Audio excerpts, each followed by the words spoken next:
Thank you very much for having me, ladies and gentlemen, and I apologize for not speaking German. Unfortunately, I hope this will not be disturbing your day. Okay, my role is the CEO of Gaia-X. All of you have heard about Gaia-X this morning, so I hope I will say something more interesting than what you have already heard, and unfortunately I could not understand it all, but you appreciate that. So, where I want to start, many people talk about Gaia-X as a given. I don't believe Gaia-X is so well known yet, and it's not so well known why we do it and what we do.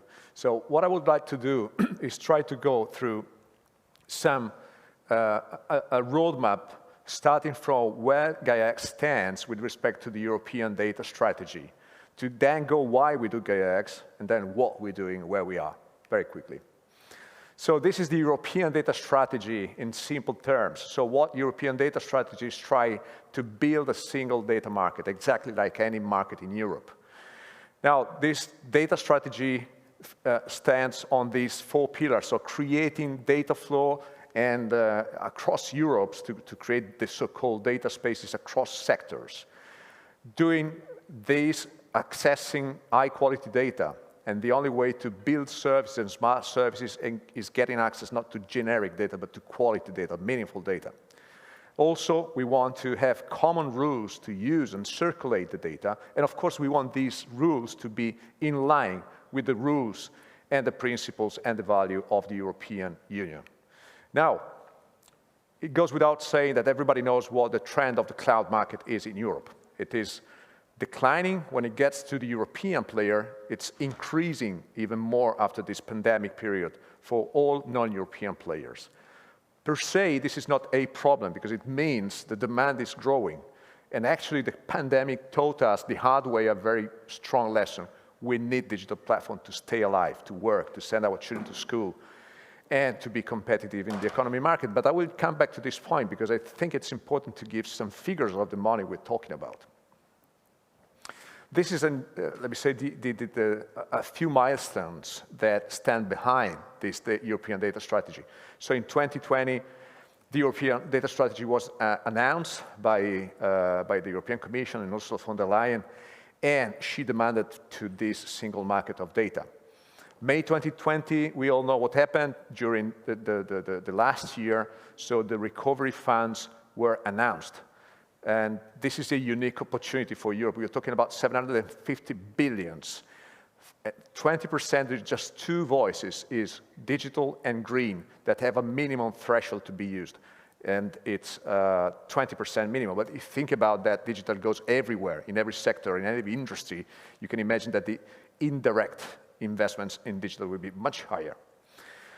October 2020, all the member states declared their intention to create a European cloud. You know, one of the effects was the creation of this European Alliance for Data, for Industrial Data, Edge and Cloud. It changed name a few times, but the concept is there. And the European Decade was announced in March 2021. You see the Digital Compass, which is a kind of compass to guide us on the digital investments and guide all the governments. And here we are. Gaia-X was born in 2020 as a governmental project by the German government. It became Franco-German, still governmental project. It became an international association in 2020. And since 2020, let's say June 2020 to June 21, we moved from 22 to 300 and plus members. We are 320 as we speak now.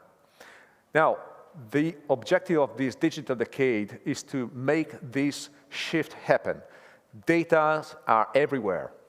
Cloud was a model that used to be concentrated, hyper-concentrated, hyperscaler. That's where the word comes from. And actually, we used to bring the data to the cloud. Now this is no more possible. We need to bring the cloud to the data in different shapes. You heard this morning about the combination of private, public, edge, and far edge and devices. This world will become more and more fluid, more and more federated. So therefore, there is a path from the edge to the cloud and a path from the central cloud to a new cloud. Actually, if we would start thinking about the cloud today, possibly we would not call it cloud, which is a concept up in the air, very fluffy, and actually was born just to reduce cost and get rid of, let me say, the operations. But nowadays, we should call it roots. Possibly this would be a better word for the cloud we're thinking about today, because it's something that resembles really the roots connecting trees in a forest, and this forest is planet-wide. The objective of this decade is reach 10,000 edge point and 75% of adoption of the cloud in Europe. You have to be aware that today the level of penetration, Eurostat data, is 26%. If you take off the SaaS and the PaaS and just think about the IaaS infrastructure, it's possibly below the 20%. That means 80% of the data are not in the cloud. 80% of applications are not in the cloud. So we cannot think about any digital economy without making this shift. So what does Gaia-X stand with all these things? Think about this blue box is European data strategy. There are three major things. One is the data strategy, which aims to build common data spaces.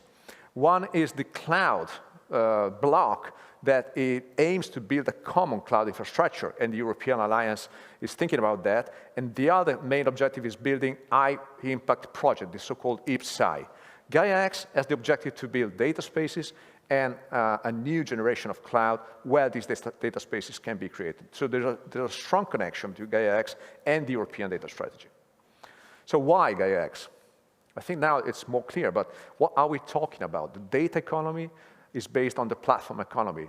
What is the platform economy? Platforms are those tricky things that make technology capable to combine data from any source of any type, apply algorithms, and build the so-called smart services. What are the smart services? Are those services that transform physical or analog ecosystems into digital ecosystems. So without the cloud collecting the data, applying algorithm, making data mesh up, correlating that wouldn't be possible. So the cloud per se is useless. Without the cloud, we cannot have digital economy.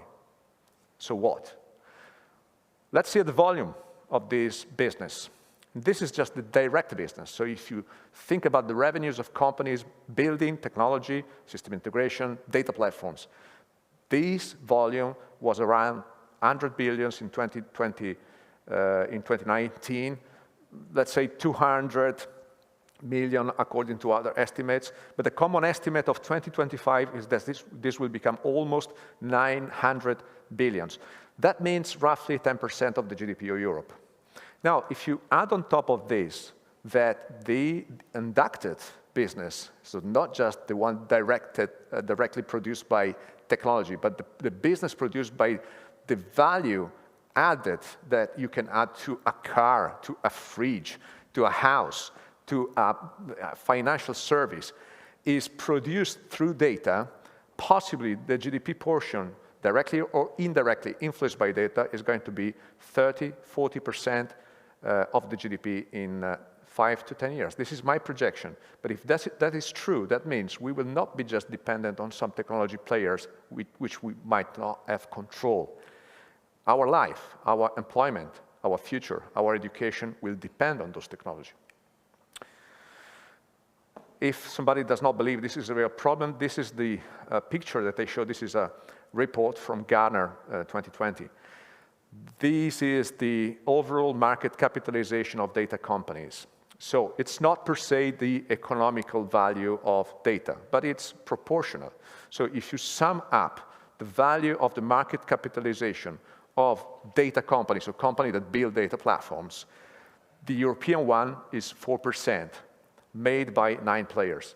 The American one is 74%, made by 20 players. Asia is 20% with 16 players and on.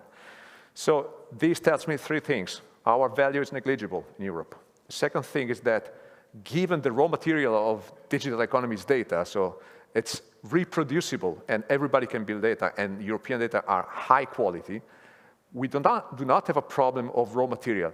We are feeding other economies with our data. We need to be aware of that.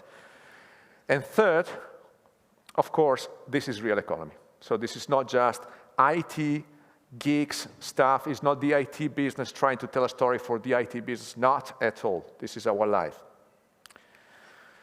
These hard preamble, I didn't want to scare you, but this is to say why Gaia-X. I think by now you know, but we want to create a new digital infrastructure that enables innovation. We have a gap of innovation to fill in Europe. We want to increase the level of transparency to make digital platforms attractive, so enable, enforce, stimulate the creation of digital services and the sharing of data. Of course, we need data sovereignty, not political sovereignty. We need data sovereignty. We need a technical sovereignty in order to make educated decisions on where we want our data to run, who we want to get access to those data, what we want anyone to do with those data. This is sovereignty. And of course, we want to reduce the dependency from known sovereign and known European technologies. Basically, we want to move from a traditional model of cloud that is concentrated, proprietary, and opaque.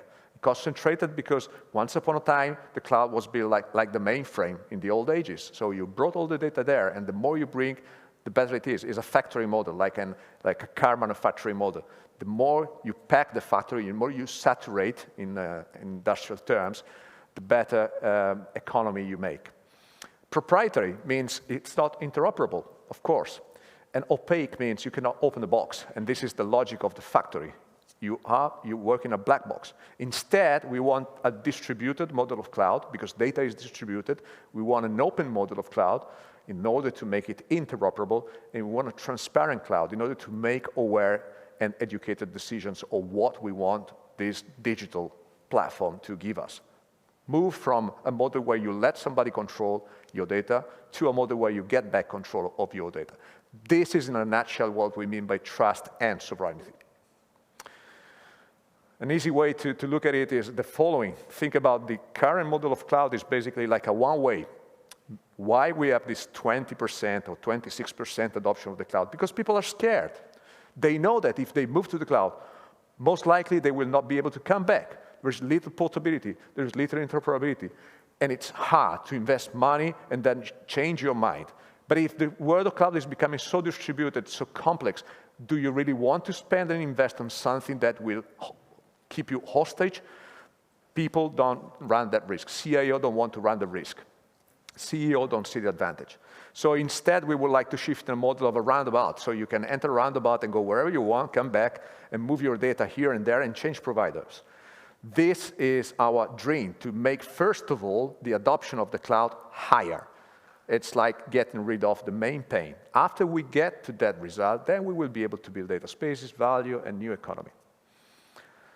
This is the famous X model everybody of you said. So what is Gaia-X? It's a software layer providing a set of services that do two things. One is providing for this interoperability, sovereignty, transparency, control. And two is the compliance verification of that.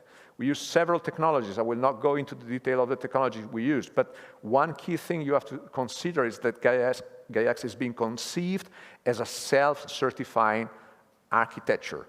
This is another important thing, because people now trust more technology than regulation authority or human beings. And we want Gaia-X to be kind of self-certifying.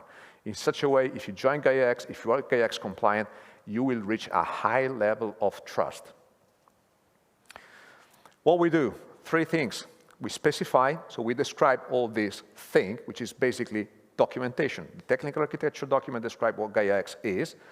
The architecture of standards collect all the available standards instead of applying several standards to different players. So we know that every Gaia-X service provider will adopt the same standards.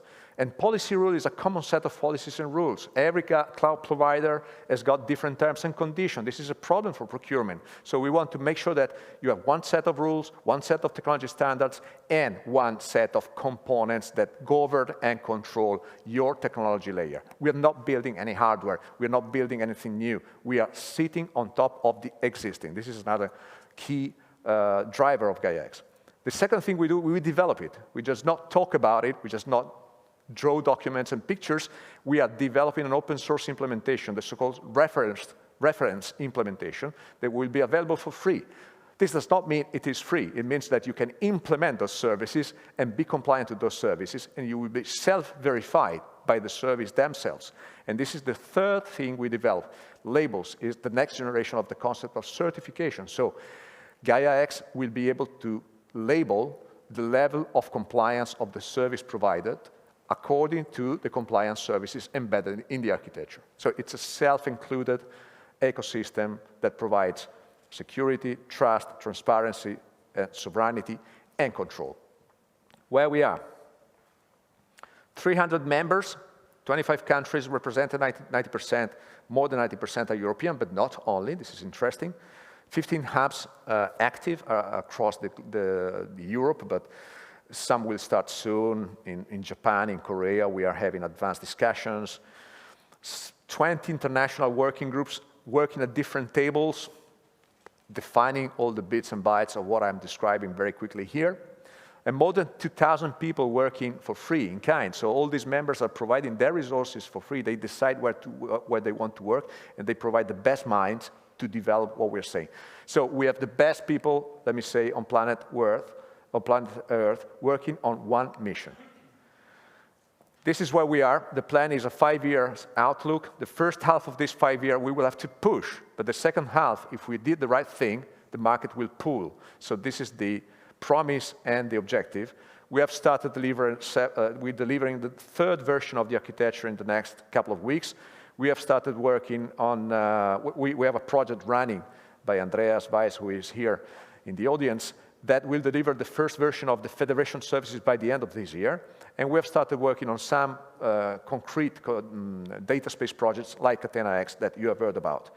So the dream is just to create something commercial in the market that is tangible and visible. And we will make it happen, but then the market will see the value and ask for it. I'm closing just with some news. It's important. We have our next and second summit in the 18th and 19th of November. It will be online, of course, but will be held in Milan, also to show that we are not just, no more just Franco-German, but actually international. And it will be a good chance for all of you to see the progress. It will be a half-a-day, where you will see the status, you will see the architecture, you will see the minimum viable products, you will see the demos, you will see the work of the hubs on specific data spaces, as well as political and governmental panel, where we will discuss about the future of Europe and their specific view of some key representatives of our member states. With that said, I think I've been quite good to stay in the 10 minutes, and thank you very much for your attention.